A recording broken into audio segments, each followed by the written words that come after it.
Okay, good morning. We got a tank replacement today, kind of Cascade, Alto area, dead end road, cul-de-sac.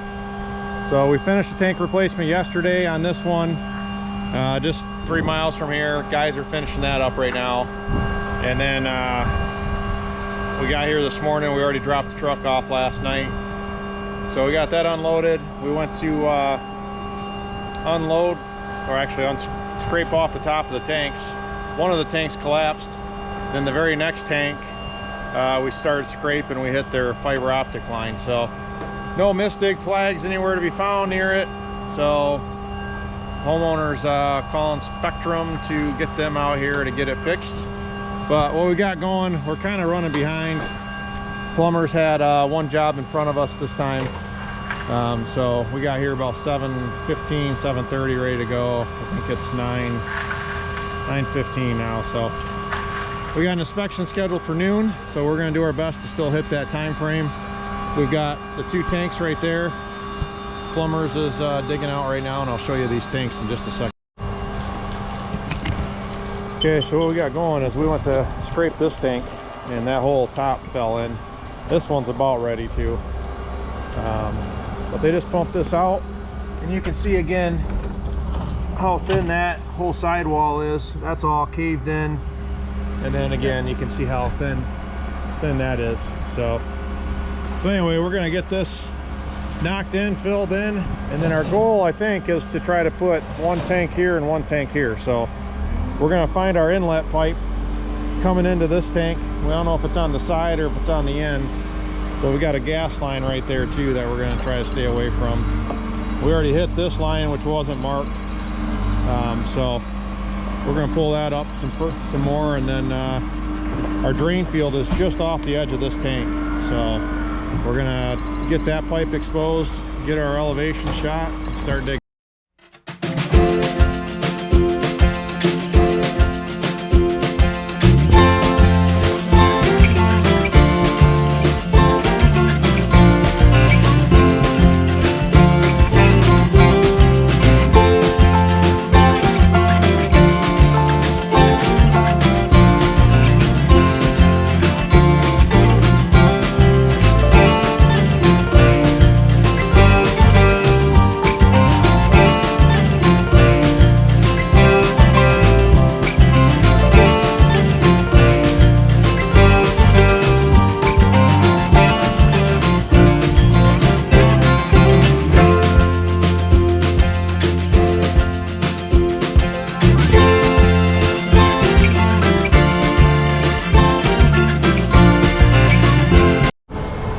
Okay, so what we got going on right now, a little frustrated with this one just because whipped the camera there, but this dig just did not do what they were supposed to do, and it really ticks me off because a lot of people don't understand the process of Mistig. Mistig is a company that comes out and basically is supposed to mark any utility that is going from the road or the main utility line coming off the road to the house, so we don't hit it. So here's where they marked the gas line. We just double checked that one. That one's actually right. Other than it doesn't do a 90. It does a curve way over here. Doesn't matter that much. This line's pretty much dead on. This is what we had. We had only 1 red arrow showing it goes to the power box, to the meter right there. And then we had 1 orange arrow right here with an AT&T flag saying buried cable. So that's not right either, and I don't know what was written there, but I got nervous. We were getting ready to set 2 tanks right here. We're getting ready to set them, and I started looking around, just double checking after I guess I should mention we hit the main Spectrum line right there.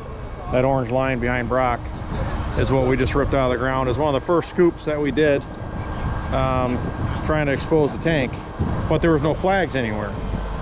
So it just kind of made me nervous. Wait a minute, what about power? I don't see any meter boxes or power boxes. There's a big transformer box right there. That's the only one we could find within eyesight of anything. So we thought, well, there's no way that they just made up that the electrical is going through here, or this going this way. But we were sitting, you can see where the excavator was sitting right here. This is where we didn't mark up here because we don't really care, but the power comes through right here. It's 3 foot deep, 2 foot 10 deep, and back to 3 foot. But these were the old tanks, and we were gonna put the new tanks right here. So Lee was just getting ready to back up, and we would have caught this all day long because we need about 12 foot.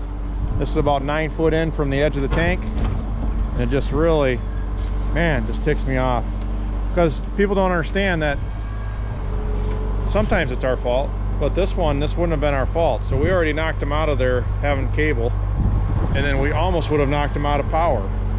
And then again, a lot of times if you hit power, hey, I know this, but sometimes you'll blow the breaker, which will put everybody out of power on this side. So anyway, because the one time, I guess I should clarify, the one time we did this before, we hit power, and it was very similar where power was marked here, we were digging over here, we were 7 foot off, but the guy just kept going straight. But what happened is it went down and then it curved. They had like excess line, and it curved and went over here. Well, we didn't know that, hooked it. We were still outside of our 7 foot, or our safety distance, so we didn't hand dig, and we caught the line and it blew the transformer for the subdivision. So it's just a mess. But anyway, the line comes right through here, and then it goes right here, and it goes right over to that transformer. So again, just really irritating, but thank God, you know, this is why we bought this system. It's a Vermeer by McLaughlin or whatever, but what is it, Verifier G3. So it was raining this morning, so we didn't do it right away. But again, when we started looking at this, we're like, wait a second, let's just double check it. Pulled this out. 5 minutes later, we see that the power lines run right underneath where the tanks were going to go. So again, that just saved money. That saved the debate. It saved a lot of stuff.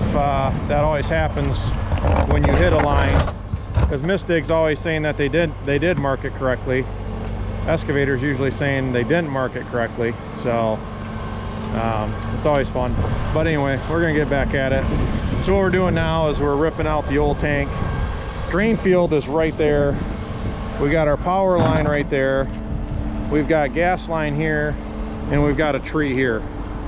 So the best thing for us to do is just rip out these old tanks, haul those away, drop the new tanks right in the exact same spot, and not deal with all these utilities. So that's what we're working on.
you probably saw him stick the bucket on the pipe.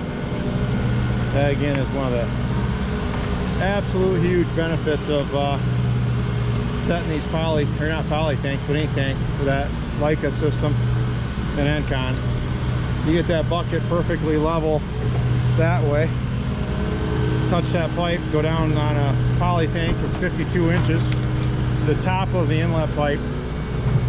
Go down, dig your hole perfectly level, swing around, set your tank, you're in and out. You don't have a guy in a ladder going in and out of there.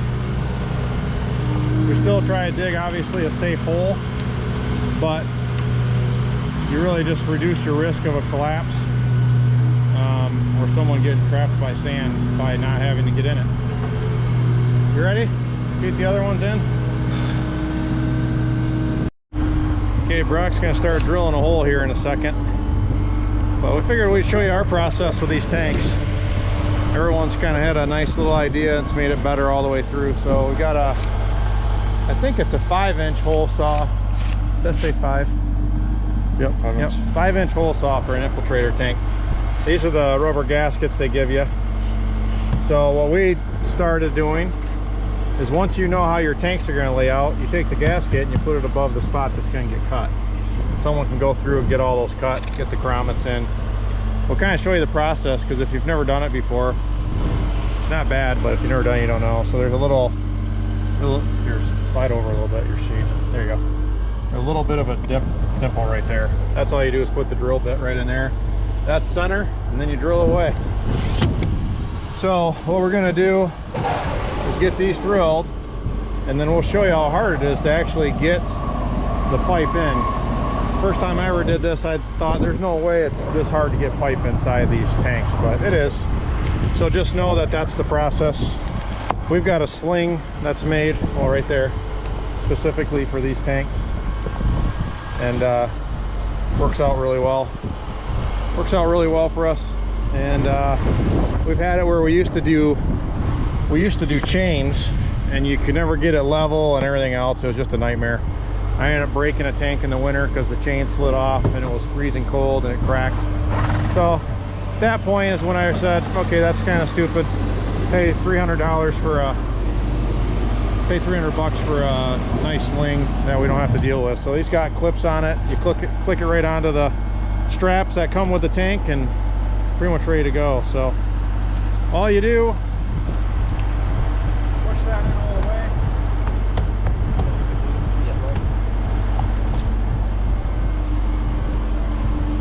And then basically you just make sure it's a really nice tight seal all the way around. You don't want it sticking out a little bit like that. So nice and firm, set there. And then we usually use this pipe coop. WD-40 will work. They changed the grommets where they're actually a lot better than they used to be, which is good, but it's horrible for installing, so it makes it a lot harder. So pretty much we just take a glove, lube that up really good. Think through how you want your pipes laid out. So we're gonna connect into the tank or into the pipe that's going to the house. So we're putting the 4 or 5 inch belt end out so we can hit this pipe back. And you want to be as generous as you can.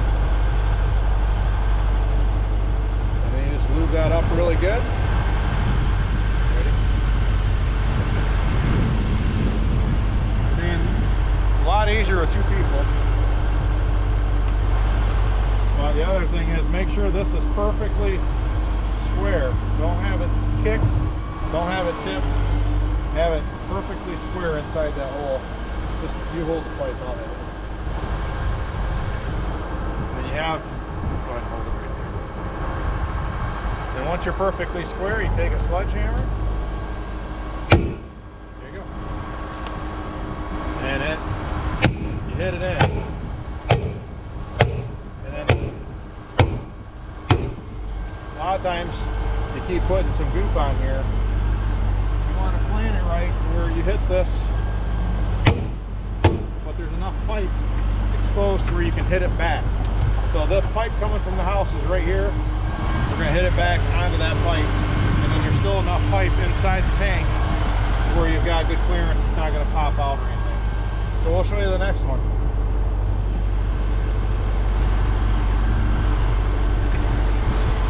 So this tank, we're going to come in to that side. We're coming out on this side. Exact same process. I'll be honest, that last part looked a lot easier than what it actually is. Normally got to hit it pretty good. You can't be scared. It's not like a gentle tap. Every once in a while you get unlucky and you break the end of the pipe and then you just pull that out. But then same thing with this. A lot of times it's easier to kind of plan this way. Cut it so this pipe's about halfway in. So we're going to cut it.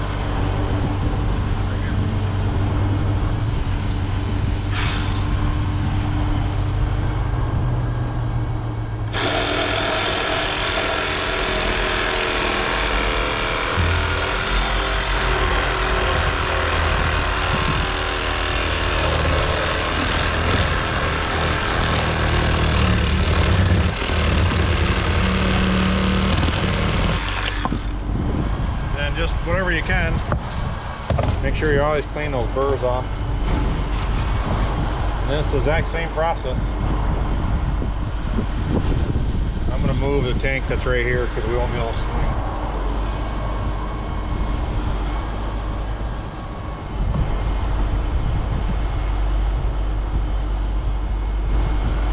So he's got that lubed up.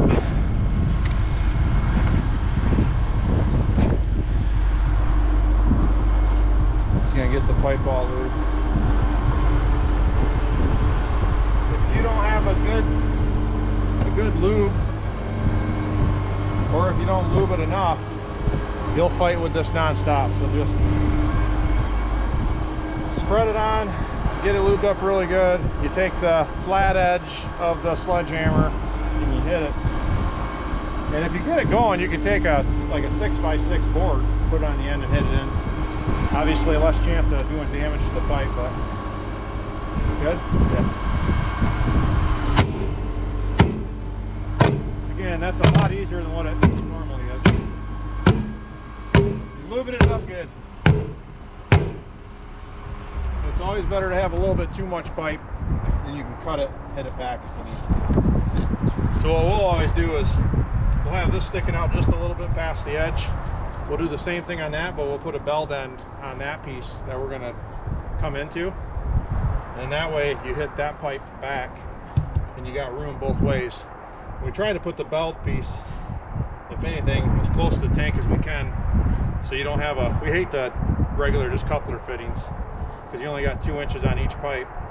And if it backfills or settles, you could have a little dip here. So we always use our 4-inch belt end get all the way onto one pipe. That's not going to dip, and then we try to put it closer to the tank, so again it's not in the center. So thankfully he's about ready. So I'll show you this real quick. Lee just dug a really nice hole, but we're trying to stay off this gas. We just marked this again with our system, but I still don't like digging by a gas line because you mark the tracer wire, you're not really marking the line. So what we've got, full tanks are right here, and drain field is right there. So we're gonna sneak over this way.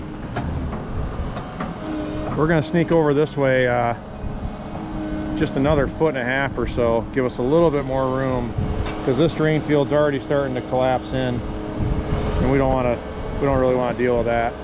You want me to mark that line for you? Where can you see it? The pipe? I'm hoping to see it all the way through. Okay. So you can see the pipe maybe right there coming in from the house. So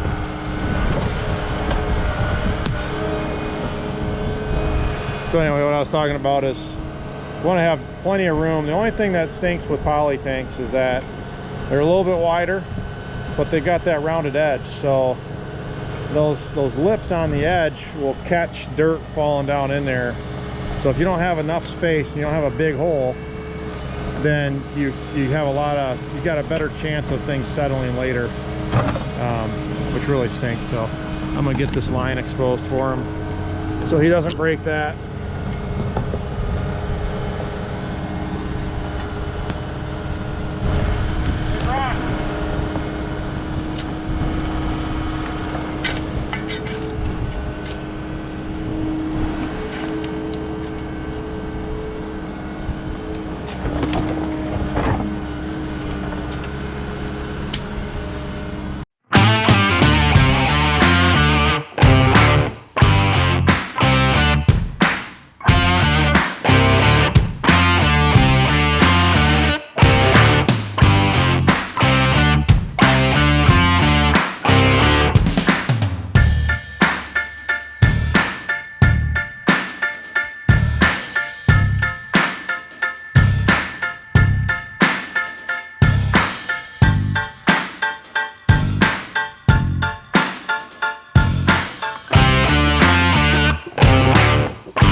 Okay, so what we got going, we got both tanks in. Got risers, they're going to be buried just a little bit. Got risers on both. You already have the effluent filter in? Yeah. Okay. Effluent filter there. So we just connected here. And then we've got it kicking out to the drain field. We just covered it, but drain field's probably got maybe a year left. It's pretty bad. But there's probably 4 inches of stone that's still clean, but the rest of it's black. It's filled with a ton of roots. I guess they've had a lot of trees removed out of this site, but there's still a lot of trees around here. So I'm gonna hop down real quick once he gets that sand in there and backfill that. So we got this lid screwed on, that lid screwed on, and then we're trying to not remove all the concrete. So what Lee's been doing is doing a layer of concrete and then putting sand in, another layer of concrete, put sand in, and we're gonna see if we can get all of it to fit in here and not have to haul any away.